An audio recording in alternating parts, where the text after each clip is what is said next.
Hutang menumpuk, kepala pening, tenaga merosot, motivasi hidup sirna, takut hidup tapi tidak mau mati. Males mikirin masalah, cari yang enteng-enteng saja. Kalau perlu, cari pelampiasan yang asik. Persis seperti kata Bondet, ada 4 jenis masalah berat. Duit, buat nenes, gas lu, iya cek. Kada dapat tadi ngomong. Kada ko mulai dari itu lang. Tangan munduk itu apa ngomong. 5 cara meningkatkan ketahanan finansial Anda.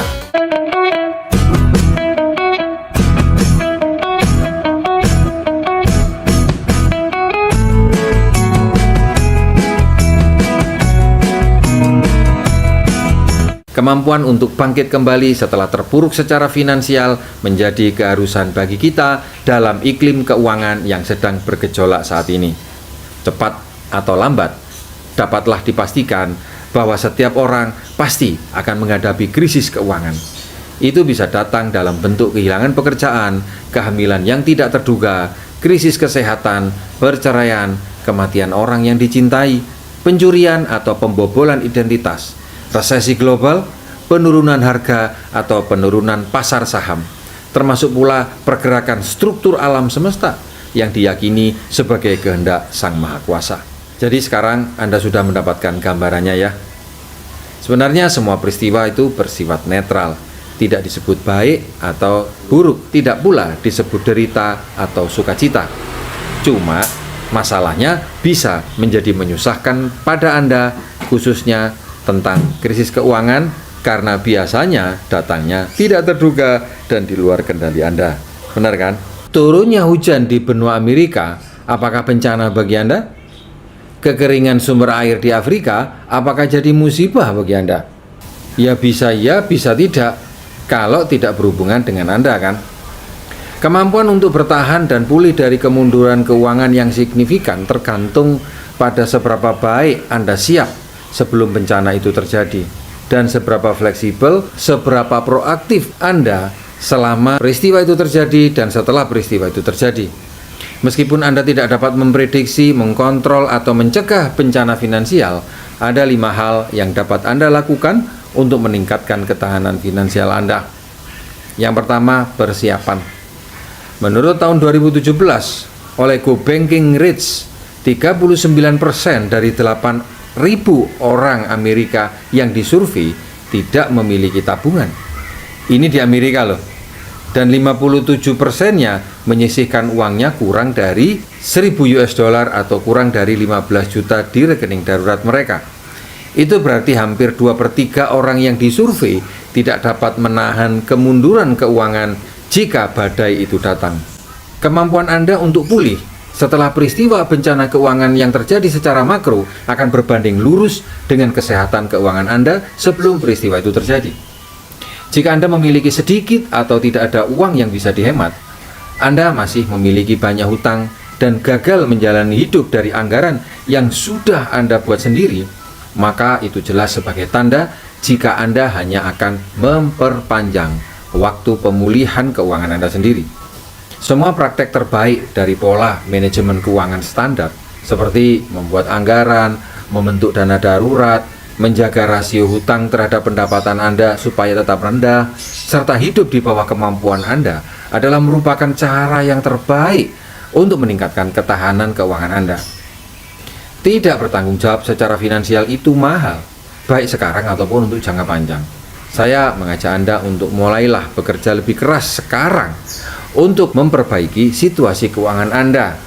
Bukan bekerja menambah income saja, tetapi memperbaiki kebiasaan terhadap uang yang sudah Anda terima.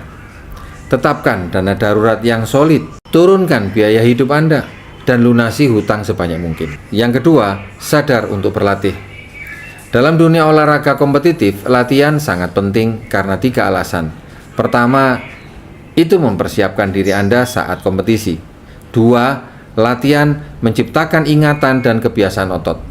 Dan ketiga, mampu memprediksi kinerja masa depan. Dengan kata lain, bagaimana Anda melakukan tergantung dari bagaimana Anda melatihnya. Pemikiran yang sama ini harus diterapkan pula pada keuangan Anda. Bagaimana seseorang berlatih menghadapi peristiwa yang menimbulkan tekanan keuangan? Anda perlu tanyakan kembali kepada diri Anda.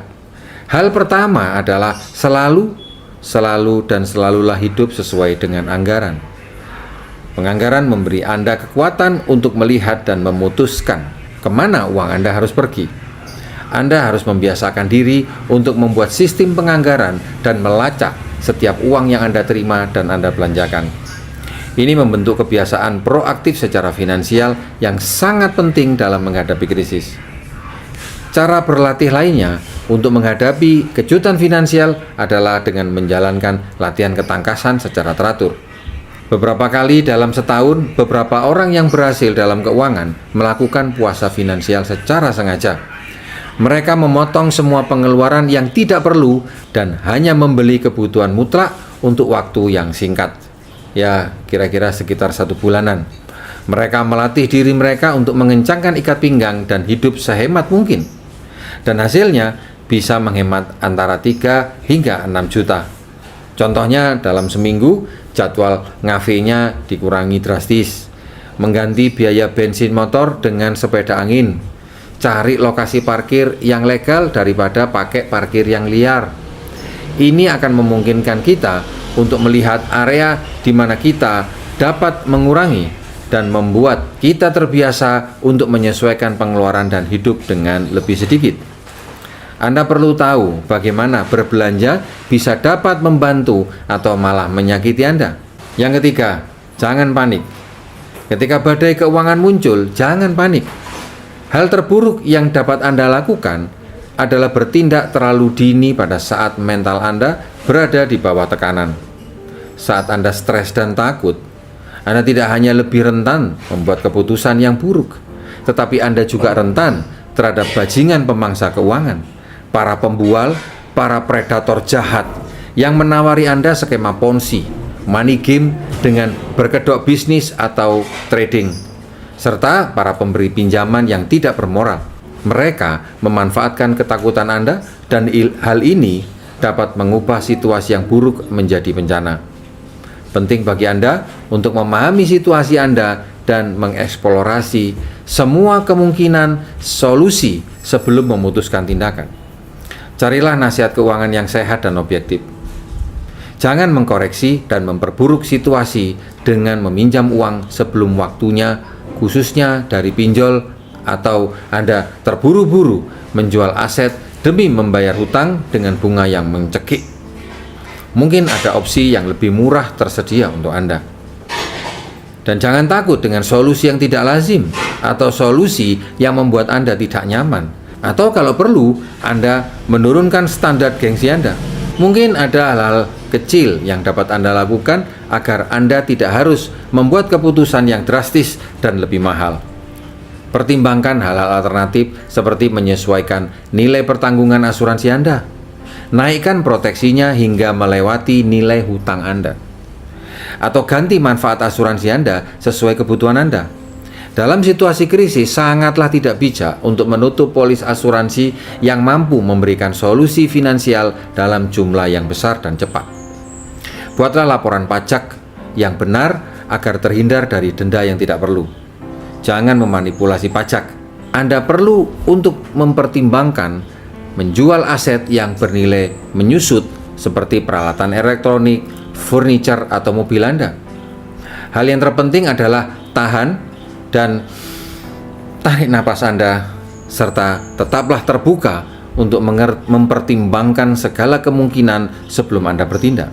Anda perlu mengikuti vlog saya sebelumnya, cara melindungi diri dari pinjaman predator. Yang keempat, buatlah skala prioritas. Menetapkan prioritas keuangan Anda sebelum bencana terjadi sangatlah penting. Anda harus selalu merencanakan untuk memenuhi kebutuhan dasar Anda seperti kebutuhan makanan, perumahan, transportasi, dan lain-lain. Menghindari KPR tapi sewa atau kontrak rumah yang justru ini membuat batin Anda menjadi lebih tenang. Dan menggunakan transportasi umum yang lebih murah dan aman. Menjaga diri Anda dan keluarga Anda agar tetap hidup, selamat, aman, sehat, dan tetap dapat beraktivitas normal harus menjadi prioritas utama Anda. Jangan mengorbankan keluarga demi membeli barang-barang mewah agar kelihatan bergengsi dan membuat Anda nampak kaya. Tetapi di balik itu, menyiksa batin orang yang Anda sayangi. Dari sana, mulailah membuat daftar urutan pembayaran dan mengabaikan beberapa tagihan. Ya, Anda tidak salah dengar. Dalam masa krisis, beberapa hal mungkin harus dibayar untuk sementara waktu, tapi ada jenis hutang yang tidak perlu dibayar untuk saat ini. Penting bagi Anda untuk memprioritaskan dan membayar hal-hal yang perlu dibayar dan bukan dengan cara melakukan pembayaran secara acak pada saat jatuh tempo. Siapa yang dibayar tergantung dari siapa yang nagih duluan. Jangan begitu ya. Itu seperti saya dulu. Memilih untuk mendahulukan pembayaran kartu kredit tapi mengabaikan bayar hutang bank dengan jaminan sertifikat atau tidak bayar uang kontrak rumah adalah ide yang buruk. Dan ini wajar saja ketika Anda tidak memiliki rencana keuangan. Anda bisa mengikuti vlog saya sebelumnya yang berjudul Bayar 6 Tagihan ini dulu saat uang Anda menipis. Yang terakhir, buatlah daftar urutan di mana Anda akan melakukan sesuatu, misalnya apa saja yang akan menghabiskan dana darurat, rencana Anda untuk menjual mobil, bagaimana cara mendapatkan income yang kedua, memilih tagihan mana yang bisa dilewati, dan lain-lain. Memiliki rencana untuk membantu menangkal kepanikan, ini akan bisa membantu Anda membuat keputusan yang tepat dan memastikan bahwa Anda dapat membuat penyesuaian yang tepat saat situasi yang berubah. Pastikan Anda menjalankan rencana Anda bersama seseorang yang cerdik dalam pengelolaan keuangan. Karena hal ini jelas akan sangat membantu Anda membuat keputusan yang terbaik untuk keadaan Anda. Yang kelima, jadilah proaktif. Hal terpenting yang harus dilakukan sebelum dan selama terjadinya masalah keuangan adalah bersikap proaktif atau memiliki rasa tanggung jawab. Kedengarannya seperti nasihat basi, tetapi fakta bagaimana Anda bisa bersikap tegas dan mampu memulihkan semangat juang Anda untuk tetap bertindak itu sulit dilakukan selama masa krisis. Sebagian besar pada saat seseorang mengalami peristiwa besar, itu akan memunculkan rasa duka yang hebat. Mencoba untuk tetap jeli dan semangat selama masa sulit itu tidaklah mudah. Anda harus mengakui dan menerima bahwa krisis itu nyata dan mulailah mengendalikan efek kerusakannya akibat kesedihan Anda. Menjadi proaktif di awal proses memungkinkan Anda untuk memetakan tindakan. Anda dapat menghubungi kreditur atau pemberi pinjaman untuk mengatur skema pembayaran jika suatu saat nanti terlambat atau jika sudah terlanjur terlambat. Anda bisa melakukan pembayaran sebagian atau mencari tahu tindakan lainnya seperti apa yang masih memungkinkan. Misalnya dengan tukar guling, memperpanjang masa bayar hutang meskipun suku bunganya terpaksa harus naik. Kalau perlu, Anda bergabung dalam komunitas yang positif yang bisa melindungi diri Anda. Anda harus memulai proses proaktif ini dengan merevisi anggaran Anda yang merefleksikan hilangnya pendapatan atau munculnya pengeluaran baru dan segera hentikan pengeluaran yang tidak perlu. Setelah Anda mempersiapkan kapal keuangan Anda untuk berperang, mulailah mencari solusi khusus untuk situasi Anda. Pastikan Anda memahami polis asuransi Anda. Terbukalah dengan sumber income alternatif. Yang penting hasilnya besar dan halal. Menjadi distributor MLM, marketing properti, atau agen asuransi seperti saya, terbukti bisa menyelesaikan banyak problematika finansial. BPJS jangan sampai tidak dibayar, meskipun Anda sudah punya polis asuransi. Miliki kenalan konsultan pajak dan perencana keuangan. Rubah teman-teman Anda dengan yang baru. Baju lama yang tidak pernah dicuci biasanya banyak baunya. Bahkan ada kutunya kalau nggak pernah dijemur. Kok ini jari siapa? Begitu juga dengan teman-teman Anda. Belajarlah kembali, baca lagi buku-buku positif dan kitab suci. Dekatkan diri kita kepada Tuhan, Sang Pemilik alam raya ini. Ikuti sesi meditasi yang membuat tubuh Anda tetap bugar. Bekalilah diri Anda dengan informasi sebanyak mungkin sebelum Anda bertindak dan pastikan Anda mempertimbangkan manfaat dari setiap keputusan. Ingat, Kuncinya di sini adalah bertahan dari badai dan tetap hidup untuk berjuang esok hari. Anda juga bisa nonton vlog saya yang berjudul Apa yang diharapkan setelah 5 bencana keuangan pribadi ini. Semoga bermanfaat. Sampai jumpa di pertemuan selanjutnya. Assalamualaikum warahmatullahi wabarakatuh.